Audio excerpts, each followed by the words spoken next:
With us today is Joe Gruter. He's the GOP chairman for the whole country, and he's going to give us an update on what the heck is going on. I mean, which way is our country going? And Joe, you're on.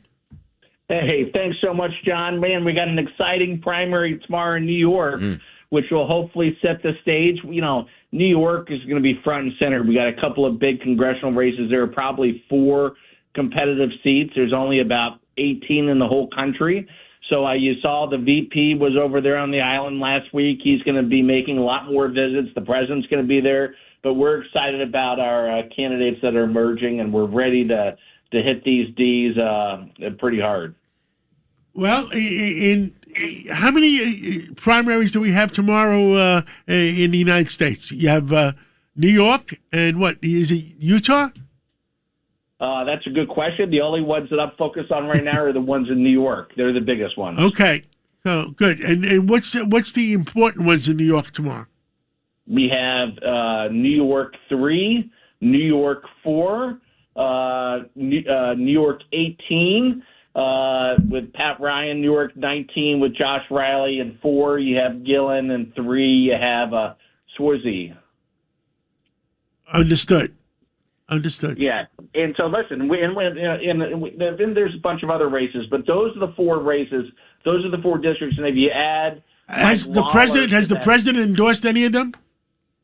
I don't know if the president's endorsed in any of the races yet that I'm aware of. That's why we don't really get involved until there's a primary winner. But once that's announced tomorrow night, or if it's clear there's going to be a winner, we will carry that banner of that candidate, and we'll make sure that, we've already engaged staffers. We've sent staffers up.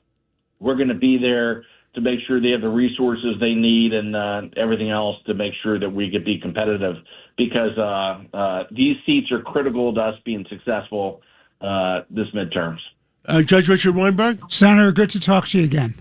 So this is my problem, and I'm the House Democrat. Well, Mr. Chairman, it's not Senator. It's Senator and Mr. Chairman. But he's also a senator. He's also a state senator. Senator and Mr. Chairman. The chairman of the GOP for the whole country is higher up than a state senator in Florida. Excuse me, I love Florida. So let's go focus again on New York, Mr. Chairman. My problem is as a House Democrat, you have Mondami waging war against the traditional common sense Democrats, and he's trying to have a takeover of the Democratic Party by the Democratic Socialists of America. So in my view, that's the big fight that's going on in New York, because the traditional Democrats have to be victorious in this fight. Otherwise, the Democratic Party is going to be lost, which makes it even more important that the Republicans step up and fight hard to win the House seats that they can win. Your thoughts? Oh, you hit the nail on the head. And what the Democrats have done this cycle is, and it's because of AOC, it's because of Mondami, it's because of Hakeem Jeffries. They've inspired a crop of left-wing radicals to run in these primaries across the country. And they're pulling the Democrat Party all the way to the left, outside of the mainstream. They lack common sense. They lack reasonableness. And it's giving us the matchups that we need. That's why, in these off cycles, it's usually a very tough situation for the incumbent party. But because the left has gotten so radical, people don't want crazy. But that's what the Democrats are giving us: a crazy candidate after crazy candidate, and no alternative in messaging other than the fact that they hate the president. Joe Gruters, let's be honest here. As a Republican, the RNC chairman, when you look at some of these crazies running in the Democrat primary, more specifically here in New York 12, where we have our Adriano Espaillat, who's a very far leftist guy, incredible opponent of President Trump, but he's the more normal one. He's up against this Daraliza Chevalier, who wants to defund the police, wants to put murderers and rapists back in the housing projects. Open borders. All she does is talk about Israel, by the way, when she's not talking about those things. Secretly, would you like to see some of these crazier people win the Democrat primaries so that it's easier for the Republican Party to make it clear that they're the sane group? I mean, secretly, you're kind of hoping for that? Yes, of course we're hoping that these radicals continue to win, and they are winning. Look at Plattner in Maine. Ugh. Look at El Said, what he's doing in Michigan. Look at Talafrico in Texas. We're getting the matchups we want, and as a result, on the Republican side, although we don't get involved with the primaries, what we do is we go out and find the right candidates, and then we take them over to the White House, and if the president likes him and it's a candidate that can win, the president will endorse, and that's like getting a golden ticket. And so we have the favorable matchups this cycle because we've done our work. We're making sure we're bringing in candidates that can win. They're getting the endorsement, which is the golden ticket right to the front. And so, yes, we hope they continue to but it's impossible. The Mondami and AOC, Jeffries, they've convinced this left, they've inspired these left-wing wackadoos all across the country, and it's pulling the Democrat Party further and further to the left. Mr. Chairman, this is Fernando Mateo, and just so you know, we're very proud to have you as our GOP chairman nationwide. We know that you're not only leading the Republican Party, you're helping shape it. One of the questions that I have for you that, Republicans like myself want an answer is, when are we going to start looking into the Hispanic community? When is the GOP? I mean, you're in Florida, so you understand this probably better than anyone. We need to expand our way of thinking, our conservatism, into the Hispanic community, and we have not done that. What are you going to do to bring that voting bloc over to the Republican Party? Well, we need to convince them. And look, we have people like Marco Rubio, who I've served with and worked with down here in Florida for a long time, who's a phenomenal member of the administration. We have a lot of other Hispanic leaders. Danny Perez, our Speaker of the House here in Florida, great guy. But here's the bottom line. We have to do a better job of communicating that we are the party of the working man. If you want to be able to achieve the American dream, regardless of what the race you are, you have the ability to do that under the Republican administration. The Democrats have, and listen, at the end of the day, the Democrats and Republicans, elitists in D.C., they've sold out the working American over the last 5 decades. This president's changed that narrative. He's gone to bat for the American worker. Look at the working family tax cuts that he passed. And look at what he did for New York. It quadrupled the SALT deduction. And by the way, every single Democrat in New York voted against that. Every single Democrat in the country voted against that. But yes, we have to we have to show them that the Republican Party, and that our party is the party where if you want to have a better education, if you want to have safe streets, if you want to have a secure border, that's the contrast we need to offer and say, this is what we offer. Decline is a choice. America can be better. Everybody has an opportunity under us, and that's the message we have to get out there. And the other thing we were talking about the previous hour or so, Mr. Chairman, is under 2008 forward, under President Obama, the Democratic Party has gone to crap. I mean, that's when it really started, and that was our discussion in 2008. And lately, the Socialist Party is taking over the Democratic Party, and it seems like there's nobody in the Democratic Party with courage enough to stop it. Well, listen, you're going to have the new mayor in D.C. You have Wilson out in Seattle. These guys are Democrat Socialists of America. You're right. They're not your average Democrat. They are socialist, and they want to upend things. And they don't. I still don't understand how you can even get to that point, but they just have a lack of reality and common sense.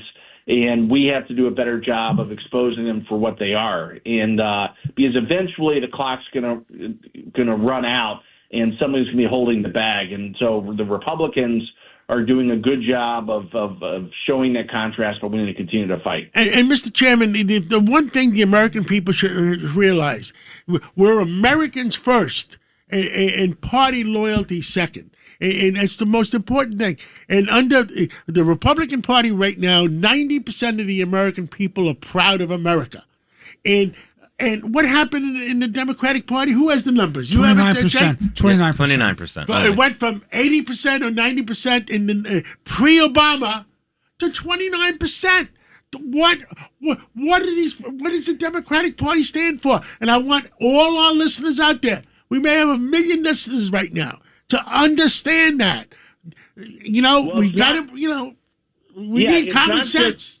Yes, it's not just Trump derangement syndrome. It's America derangement syndrome. They want America to fail. They want chaos. It doesn't make any sense. That's why there's... And President Biden helped by bringing in an extra 10 million migrants. 20 million. 20. Well, who knows what it was? Well, no, the truth is, nobody really knows what the number is. Well, They're we all trying to fundamentally change the country by changing the makeup of the country, and that's the only way they think they can retain power. It's a terrible situation, but yes, we're putting a stop to it, and I'm glad that we're cracking President down on Trump is the only person with the courage to put a stop to it. And look what's happening in Europe. In Europe, my God, I mean, France has been invaded. Germany has been invaded. Finally, they realized in the UK that they were being invaded. And it took President Trump, along with King Charles, to bring back Europe and force this socialist in the UK to resign today. I think that Obama's leading the charge here with all of the things that are going on here in the United States. Well, it You know, wasn't he Biden. came. Biden doesn't know he was alive. Obama was really the president during Yeah, Biden's his administration. third term. But Obama came to New York to endorse Mondami. You know, he is leading that whole socialist movement. And Undercurrent. You got to remember, who is Obama? We never really found out who Obama was. He went from community organizer To state senator to U.S. senator to president of the United States. Overnight. Joe Gruters, chairman of the Republican National Committee with us. You mentioned earlier Graham Plattner. And I need to ask you a serious question here because this to me is very, very basic. Are the Republicans, both in the leadership and in the rank and file, prepared to make Graham Plattner the millstone around the Democrats' neck that he should be? You know, you talk to Democrats today and all they'll say is, Russia, January 6th, Russia, January 6th. Graham Plattner needs to be our knee-jerk response to any challenge to Republicans for generations to come that the Democrats willingly endorsed and promoted not only someone with a Nazi tattoo. It's not just a Nazi tattoo. It's the SS tattoo of the SS unit that murdered my great-grandmother and her family, okay? That's who he's wearing, and who has abused women. And they're saying now Ro Khanna, the congressman, Democrat from Cal, is admitting that it must be true, but he's still supporting him. Are you prepared? Because honestly, if you're not prepared to make Graham Plattner on steroids, the same thing that the Democrats made January 6th, which is phony, and Russia, which is phony. If you're not prepared to do that, then I don't know if you're bringing bricks to a gunfight. No, listen, you're exactly right, and of course we're going to put them front and center. There's so much stuff on Plattner that it's almost unbelievable. The guy is discussing he shouldn't be their nominee, but what's more sickening than him being the nominee is the fact that 74% of the Democrats that knew about all this voted for him in the primary just 2 weeks ago. That's a bigger problem that we have in America, that they're willing to accept us, that they're willing to accept a no Nazi. He only changed that tattoo once it became a campaign issue. All these reports of abuse, all this other crazy nonsense. The guy is, in my area, you couldn't get elected dog catcher. He would have been walked out of the offices a long time ago. But the fact that he is now a U.S. Senate nominee and is still polling, even with Susan Collins, it just goes to show you how far from reality the Democrats are. One more thing before we go off, because we've been on for almost 20 minutes. I mean, the fact is, if we don't straighten out this voting in the United States of America, we're going to have a problem. It's got to be. It's a federal election. It's got to be United States citizens only, and it's got to. And you need ID. Yeah, 100%. We need the Save America Act. We need more MAGA warriors. We're gonna have that in this next cycle. We're going to return the majorities for the president to make sure we can pass the Save America Act and other things. I always say, look at Florida. We have a state of 23 million people. We can deliver results within 90 minutes with Republican and Democrat supervisor of elections. Everybody's happy. You should have full faith and confidence in the system. When the president asked me to do this job 9-10 months ago, he said, Joe, we didn't make sure our elections are safe and secure. And, you got to do it. And so we have 150 lawsuits. People say, what do you do? What do you spend your money on? I sue. We're dropping the hammer everywhere from coast to coast to make sure that we can make sure our elections are safe and secure. Joe Gruters, thank you so much. Sorry to... We're out of time, but we want you again, on WABC because you got to get the truth out. Thank you so much. Thanks for listening to Sid and Friends in the Morning. You can hear Sid and Friends in the Morning weekday mornings at 6. If you like the podcast, share it with your friends and listen anytime at WABCRadio.com and download the WABC Radio app. Hit that subscribe button on all major podcast platforms. Plus, follow WABC on social on Instagram, TikTok, Facebook, and X. See you next time for a new episode so you never have to wonder. What the heck is going on here?